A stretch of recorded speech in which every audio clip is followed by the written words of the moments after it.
નમસ્કાર. શ્રી રામ કબીર હાઈસ્કૂલ તરફથી હું ઘનશ્યામ રાઠોડ આપ સૌ મિત્રોનું હાર્દિક સ્વાગત કરું છું. આજના આપણા વિડીયોમાં એકમનો અંક 0 ન હોય તેવી બે અંકોની સંખ્યાના ઘન કરવાની સરળ રીત આપણે જોવા જઈ રહ્યા છીએ. તો વધુ સમય ન બગાડતા ઓછા સમયમાં ઘન કેવી રીતે તૈયાર કરી દેવો તેની આપણે મેથડ જોવા જઈ રહ્યા છીએ. તો બે અંકોની સંખ્યા ધારી લો કે એ અને બી છે. તો સૌપ્રથમ આ એ અને બીનો ઘન કરવા માટે સાથી મિત્રો આપણે શું કરીશું એનું બેઝિક તમને સમજ આપી દો ને પછી આપણે સંખ્યાના ઉદાહરણ દ્વારા તેને સમજી અને યાદ રાખીશું. તો સૌથી પહેલાં આપણે લખવાનું રહેશે બે અંકોની સંખ્યા, જેમાં એકમનો અંક બી છે, દશકનો અંક એ છે, બરાબર. ત્યારબાદ એકમનો અંક જે છે ત્રીજા પદની અંદર તેનો વર્ગ કરવાનો છે. ચોથા પદમાં એકમના અંકનો ઘન કરવાનો છે. ત્યારબાદ વચ્ચેના જે બે પદો છે એને બેવડા કરવાના છે. એટલે બીને 2 વડે ગુણી અને અહીંયા લખીશું, બીની 2 ઘાતને 2 વડે ગુણી અને અહીંયા લખીશું. ત્યારબાદ હવે આ બંને પદક્રમોનો સરવાળો કરીશું અને અહીંયા આપણને જે મળશે તે જવાબ આપણા માટે શું હશે? ઘન બની જશે. ક્લિયર થાય છે? ચાલો, તો બે અંકોની એક સંખ્યા હું તમારી સામે લઈશ, 11. 11 નો ઘન કરવા માટે સૌપ્રથમ એ એકમનો અંક બી, આ એ અને બી આ બંનેને મેં ક્રમમાં લખી દીધા. ત્યારબાદ હવે એકમના અંકનો વર્ગ કરવાનો છે. 1 નો વર્ગ થશે 1, 1 નો ઘન પણ થશે 1. ત્યારબાદ હવે વચ્ચેની બંને સંખ્યાઓને બેવડી કરવાની છે. 1 ને 2 વડે ગુણશો એટલે 2 એકા 2, 1 ને પાછા ડબલ એટલે 2 વડે ગુણતા 2 એકા 2. હવે આનો સરવાળો કરીશું. સરવાળો કરતા 1, 2 વત્તા 1 3, 2 વત્તા 1 3 અને ઉપરથી આયા 1 એટલે 1331 એ મને મળે છે 11 નો ઘન. આવી રીતે આપણે બીજી સંખ્યાઓના પણ ઘન કરતા જઈશું. વિદ્યાર્થી મિત્રો, 11 નો ઘન તમને સમજમાં આવી ગયું. હવે આપણે 12 નો ઘન કરીએ. જેમ જેમ આપણે સંખ્યાઓના ઘન કરતા જઈશું તેમ તેમ આપણને આઈડિયા આવતો જશે. તો હવે હું વાત કરીશ 12 નો ઘન. 12 નો ઘન કરવા માટે સૌ પ્રથમ લખીશ દશકનો અંક, પછી એકમનો અંક. હવે એકમના અંકનો વર્ગ કરવાનો છે. 2 નો વર્ગ થશે. 2 નો વર્ગ કેટલો થાય વિદ્યાર્થી મિત્રો? બોલો. 2 નો વર્ગ 2 દુ 4. ત્યાર પછી એકમના અંકનો ઘન કરવાનો છે. જો તમને ઘન કરવાની ન ખબર પડે તો વર્ગ અને આ એકમનો અંક આ બંનેનો ગુણાકાર કરી દેવાનો એટલે 4 દુ 8, બરાબર. હવે વચ્ચેની સંખ્યાને બેવડી કરવાની છે. 2 ના ડબલ થાય 2 દુ 4, 4 ના ડબલ થાય 4 દુ 8. હવે આ બંને કોલમનો આપણે શું કરવા? રોનો સરવાળો કરીશું. 8, 8 ને 4 12, 12 નો બગડો વધી પડી 1, 1 ને હવે આ ત્રણેયનો સરવાળો કરીશું. 4 ને 2 6 ને 1 7. ત્યાર પછી આવે છે ઉપરથી 1. આમ 1728 એ આપણને મળ્યો 12 નો ઘન. ત્યારબાદ આપણે કરીશું 13 નો ઘન. ક્રમશઃ 5 સંખ્યાનો ઘન કરવાથી આપણને આ રીત કંઠસ્થ થઈ જશે.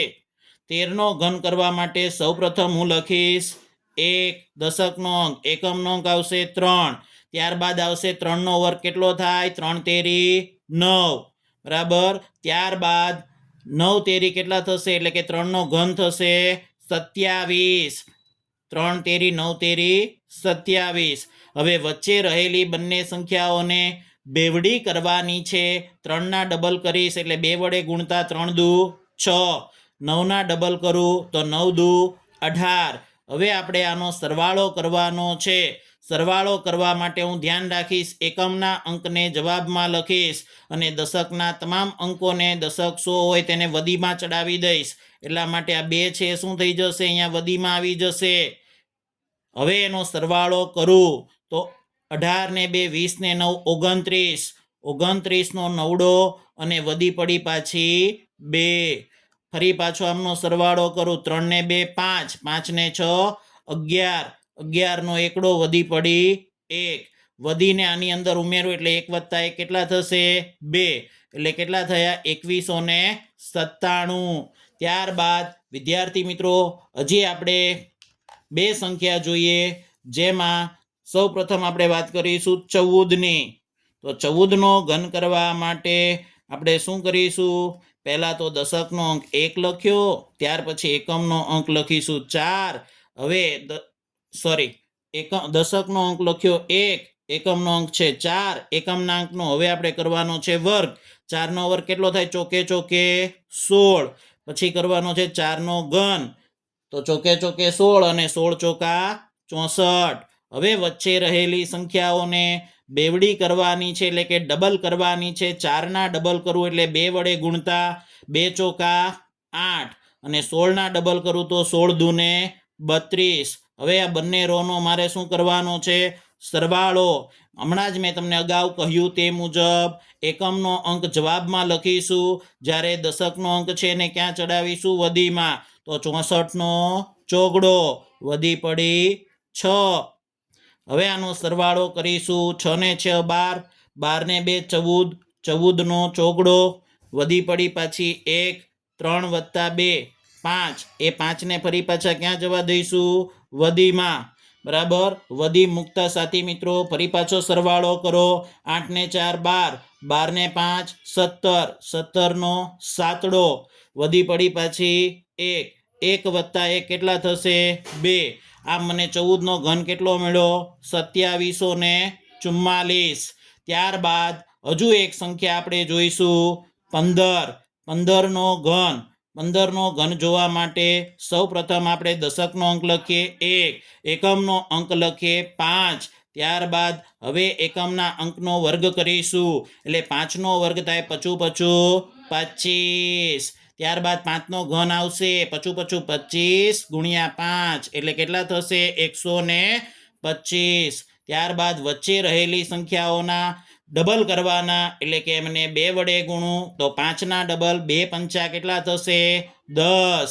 25ના ડબલ કરું તો વિદ્યાર્થી મિત્રો 25ના ડબલ 25 ગુણ્યા 2 કરું તો કેટલા થશે? 50. આ બંને રોનો હવે મારે કરવાનો છે સરવાળો. એકમનો અંક હું જવાબમાં લખીશ, જ્યારે દશક અને 100 એ અંકોને હું ક્યાં જવા દઈશ? વધીમાં. હવે એનો સરવાળો કરું તો 2 વત્તા 5 કેટલા થશે? 7. પછી 5 ને 2 7 ને 1 8 ક્યાં જશે? વધીમાં. હવે 8 અને 5 13, 13 ને 10 23, 23નો ત્રગડો અને વધી પડી 2. 2 વત્તા 1 કેટલા થશે? તો કે 3. આવી રીતે 3375 એ 15નો ઘન મળ્યો. આવી રીતે તમે તમામ 2 અંકોની સંખ્યાઓના ઘન સરળતાથી યાદ રાખજો વિદ્યાર્થી મિત્રો.